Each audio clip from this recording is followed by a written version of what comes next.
Jadi Bapak Ibu rahimakumullah, pertama tanggal 21 November tahun 2020,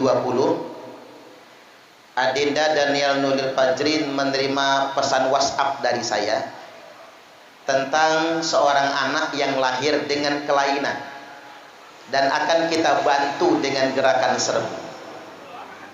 Maka hari itu juga Daniel kirim sedekah 500.000 rupiah dengan wasilah.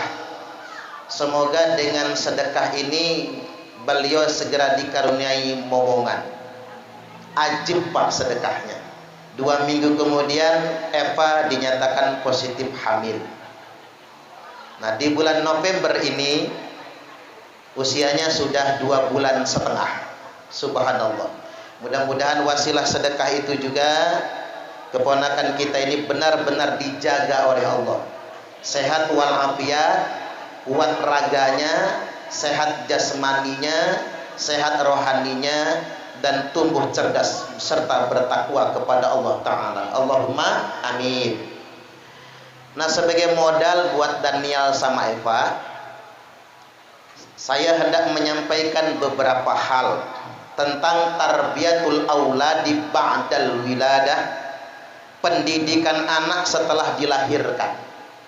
1, dihafal Daniel ya, walaupun sudah hafal biasanya. 1, adani kuping kanannya, iqamati kuping kirinya.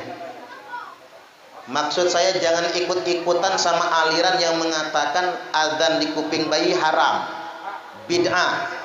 Itu aliran tidak bersanad itu. Menurut akidah Ahlussunnah wal Jamaah, madhab Ahlussunnah wal Jamaah, adzan di kuping bayi itu sunnah hukumnya. Nabi sallallahu alaihi wasallam telah bersabda, "Man wulida lahu mauludun fa'adzana fi udhunihil yumna wa aqama fi udhunihil yusra lam tadurruhu musibyan." Barang siapa yang lahir anaknya lantas dia adzani kuping kanannya dan diiqamati kuping kirinya, maka tidak akan bisa mencelakakannya jin yang namanya Sibyan. Sibyan itu bahasa Arab Pak, bahasa kitanya emak bayi, bahasa Jawanya kuntilanak. Jadi kuntilanak itu bukan khurafat ya Bu, bukan mitos, beneran ada. Bahasa Arabnya Sibyan. Kalau kuntilanaknya sudah beranak namanya Mak Kunti. Tapi kalau kuntilanaknya masih jomblo namanya Mbak Kunti. Cuman beda aja cara manggilnya. Jadi ada jin Sibyan alias kuntilanak yang iri betul dengan wanita hamil, maka dia ganggu. Yang iri betul dengan bayi yang lahir, maka dia ganggu. Oleh karena itu azani kuping kanannya, iqamati kuping kirinya, takkan bisa mengganggunya jin yang namanya Sibyan. Bahkan ini kalimat ruqyah Daniel. Jadi kalau anak nangis berlebihan adani, kalau anak rewel adani, demam panas nggak merata adani, itu ruqyah mandiri namanya. Adani kuping kanannya, iqamati kuping kirinya. 1. Yang kedua, ketika anak kita lahir disunnahkan ditahnik. Apa itu tahnik? Ambil kurma matang bercampur dengan ludah dikunyah. Nah, sari-sari ludah yang bercampur kurma manis itu masukkan ke mulut anak kita. Oleskan ke lidahnya, bibir dan langit-langit mulutnya. Kalau bisa kakeknya yang melakukan, Pak Masrudi sama Pak Tardiono. Cuman awas kumisnya ikut masuk juga. Nanti keselak cucunya. Ternyata kumisnya ikut masuk ke dalam ya. Diambil, itu bagus sekali Pak, itu sunnah itu. Nabi sangat menekankannya.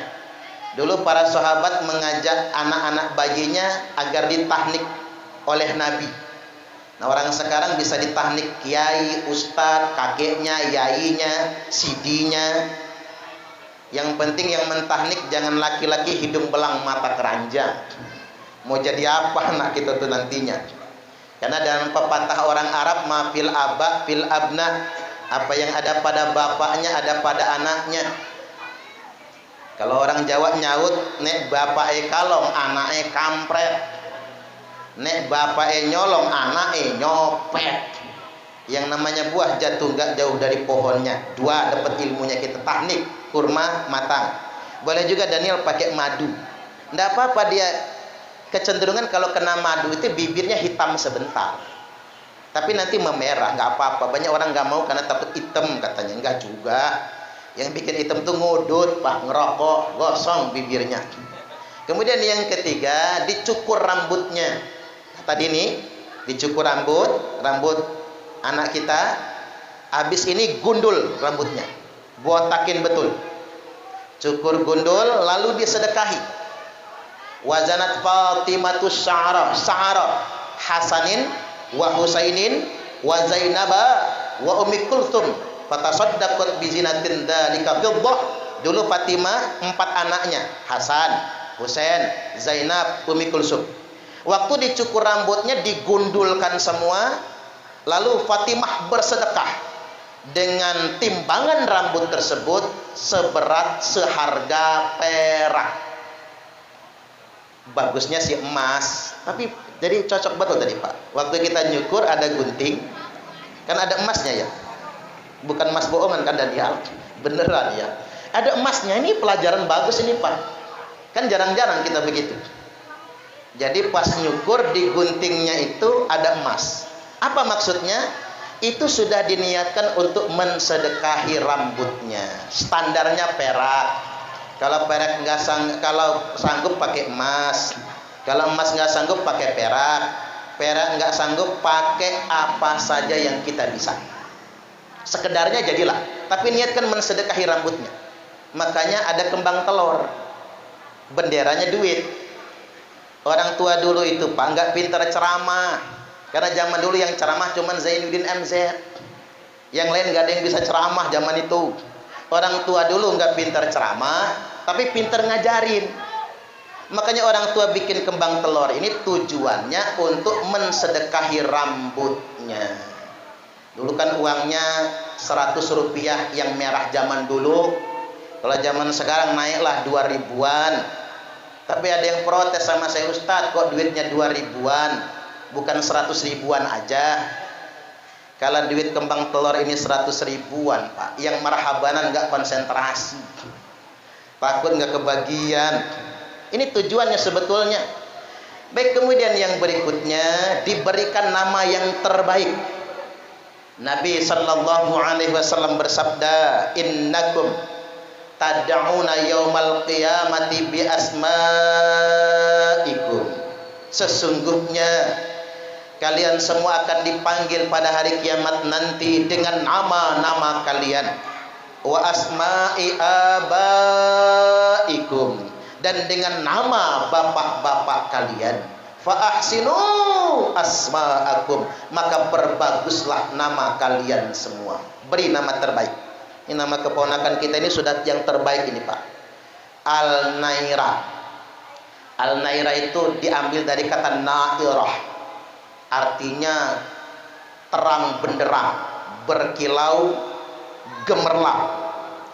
Kemudian Sanum itu sukses ya, cerdas. Kemudian Agnia ini jamak dari Gina, jadi kaya raya. Kaya raja, kaya raya, rajin bersedekah. Allahumma amin. Saya doakan nantinya, mudah-mudahan bisa beli lebah hijau nantinya. Amin, amin ya rabbal alamin. Ya siapa tahu lah, kalau kita yang beli kan enak kan gitu. Kalau punya kita aja. Jadi Bapak Ibu hadirin wal hadirat rahimakumullah, berikan nama yang terbaik buat anak-anak kita semua. Atau kalau nggak bisa nama itu, nggak tahu artinya, konsultasi. Jangan sembarangan ngasih nama. Atau nama tokoh-tokoh yang baik. Karena Bu April, anggota DPRD dari PDI Perjuangan, mungkin nanti kalau punya cucu laki-laki pingin dikasih nama Joko Widodo, boleh Jokowi gitu, enggak apa-apa. Orang Demokrat ngasih nama anaknya Susilo Bambang Yudhoyono, boleh, asal jangan ngasih nama Trio Macan. Karena bukan tokoh yang bisa jadi panutan, Pak. Kasih nama yang terbaik buat anak kita, karena nama merupakan doa. Kemudian yang berikutnya diaqiqahi. Al-aqiqatu sunnatum muakkadatul lil qadiri 'alaiha min auliya'il maulud. Aqiqah ini sunnah muakkad. Bukan wajib, Bapak Ibu, tapi bukan sunnah yang biasa, sunnah yang mendekati wajib. Lil qadiri 'alaiha, bagi yang sanggup menjalankannya, min auliya'il maulud, dari wali-wali anak yang bersangkutan. Maka bukan cuman bapak ibunya yang bisa mengakikahi, kakek neneknya boleh, karena dia jalur nasabnya yang boleh mengakikahinya kalau mampu. Kalau enggak mampu maka diberikan kelonggaran kapan mampunya. Laki-laki kambing 2, perempuan kambing 1. Baik, satu segmen lagi yang hendak saya sampaikan. Pesan buat Eva sama Daniel, 3 pendidikan pokok buat anak selain yang reguler tadi itu. 1, ajarkan kepada anak kita akidah yang benar. Karena begini, iftahu ala sibyanikum awwala kalimatin la ilaha illallah. Bukakan pelajaran pertama untuk kalian, untuk anak-anak kalian adalah kalimat la ilaha illallah. Akidah. Buat Al-Naira ini hanya takut pada Allah, nggak takut sama siapapun. Contoh Ibu Susi Puji Astuti itu, Pak. Karena dia takutnya cuman sama Allah. Kata Bu Susi, nggak ada yang gua takut di dunia ini kecuali cuman Tuhan, kata dia. Jadi orang hebat dia, Pak. Kalau anak itu cuman takut sama Allah. Jangan pula nggak punya rasa takut sama Allah, bahaya. Karena orang zaman sekarang ini lebih takut miskin daripada takut dengan Allah. Lebih takut pensiun daripada takut dengan Allah. Tapi Pak Masrun nggak apa-apa kan pensiun. Mestinya beliau ini tahun ini naik haji lah. Tapi karena pandemi ya tahun depan. Mudah-mudahan saya doakan sehat selalu. Allahumma amin. Orang itu, Pak, pejabat lebih takut KPK daripada takut dengan Allah. Bahkan laki-laki lebih takut istri daripada takut dengan Allah. Ada nggak suami takut istri, Pak? Yang mana orangnya kira-kira? Ya kalau ada di sini ya. Jadi itu nomor 1, pendidikan akidah. Nomor 2, Daniel, sholatnya. Apalagi Daniel ahli sholat. Sudah sejak remaja ya istiqomah menjaga sholatnya. Nabi bersabda, murus sabiyya bi sholati idza balagha sab'a sinin. Perintahkan anak-anak untuk sholat kalau umurnya sudah 7 tahun. 7 tahun, berarti sebelum 7 tahun suruh sholat. Wa idza balagha 10 sinin, kalau anak sudah berumur 10 tahun belum mau sholat juga, fatribuhu ilaiha gappo, gara-gara meninggalkan sholat. Tapi ingat, ngegebuk terakhir. Yang nomor 1 teladan. Bapak ibunya harus sholat. Jangan sampai bapaknya sholat zuhur mepet asar, asarnya numbur maghrib, maghribnya mentok isya, isyanya ketiduran, subuhnya kesiangan. Ketiban sholat subuh niatnya usalli fardhu subhi rakataini mustaqbilal qiblati kodoan lillahi ta'ala. Lo kodoan, Pak, jam 8 sholat subuhnya. Istrinya nyusul, apa kata istrinya? Usalli fardhu subhi rakataini mustaqbilal qiblati, kesiangan lillahi ta'ala. Lo kesiangan, Bu, jam 9 sholat subuhnya. Nanti anaknya niru, apa kata anaknya? Usalli fardhu subhi wal dhuhri wal asri wal maghribi wal isya'i kroyoan, oplosan lillahi ta'ala. Hancur sholatnya, Pak. Nomor 2, pendidikan sholat. Orang tua ahli sholat, mudah-mudahan anak-anaknya ahli sholat.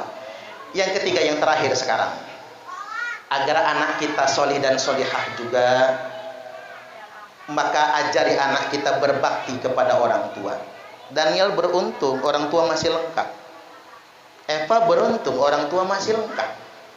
Artinya kita bisa bersandar walaupun ingin mandiri. Senang kan? Tinggal sekarang ini berpikirnya jangan lagi ngerepotin orang tua. Berpikirnya sekarang adalah berbakti kepada orang tua. Mengapa penting saya sampaikan ini? Ada kaidah dalam Islam. Birru aba'akum tabirrukum abna'ukum. Berbaktilah kepada orang tua kalian. Nanti anak kalian yang membalasnya berbakti kepada kalian juga. Jadi mohon maaf Bapak Ibu, kalau punya anak bandel, kurang ajar, durhaka, coba introspeksi diri. Jangan-jangan kita juga begitu. Karena tidak akan mati anak yang durhaka kepada orang tuanya. sebelum dia merasakan sakit seperti yang dirasakan oleh kedua orang tuanya. Maka buat Daniel, buat Eva, pesan orang bijak, perlakukan orang tuamu seperti raja, maka rezekimu pun akan seperti rezeki para raja. Tapi awas, kalau engkau memperlakukan orang tuamu seperti pembantu, maka rezekimu pun akan seperti rezeki pembantu, capek nyarinya, tapi gak pernah cukup selama-lamanya. Buat Daniel, buat Eva, jangan pernah berharap minta sama orang tua lagi. Kalau saya ngomong enak, kalau Pak Mas Rudi yang ngomong gak enak. Ya namanya kita orang Lampung ya Pak, anak tua tuh di-upgrade semua lah, namanya anak tua. Cuman Daniel yang harus punya prinsip, ya kalau dikasih ambil, kan gitu ya. Tapi yang namanya rezeki itu seperti air mengalir dari hulu ke hilir. Rezeki itu bukannya buat yang tua, tapi buat yang muda-muda. Jangan sampai ada kejadian Pak, semua harta sudah diserah-serahkan ke anak oleh orang tuanya. Orang tuanya nyisa dikit, begitu anaknya masing-masing, nggak ada yang ngurus orang tua. Wih, sakit hati orang tua. Saya mau kasih tahu dengan semua orang tua yang ada di sini, enggak usah mikirin warisan buat 7 turunan Pak, pikirin aja hidup kita ini. Mikirin buat warisan 7 turunan, anak cucu belum tentu ngurus. Maka penting saya tegaskan pada kesempatan kali ini buat para anak, uruslah orang tua, enggak rugi ngurus orang tua itu. Ya nanti Pak Mas Ruri, Pak Tardiono kan enggak selamanya gagah seperti sekarang. Ada masanya lanjut usia, pengen bercengkrama dengan cucu, pengen berkumpul dengan anak-anak. Ingat kata orang bijak, satu induk ayam bisa mengurus 10 anaknya, tapi 10 anak ayam belum tentu bisa mengurus satu induknya. Kalau orang tua kaya, anak diperlakukan seperti raja. Tapi kalau anak yang kaya, orang tua diperlakukan seperti pembantunya sendiri. Saya closing, kasih ibu kepada beta tak terhingga sepanjang masa, hanya memberi, tak harap kembali, bagai sang surya menyinari dunia. Satu-satunya manusia yang hanya memberi dan tak pernah harap kembali. Demikian, mudah-mudahan ini semua bermanfaat Bapak Ibu. Wallahul muwaffiq ila aqwamit thoriq. Assalamualaikum warahmatullahi wabarakatuh.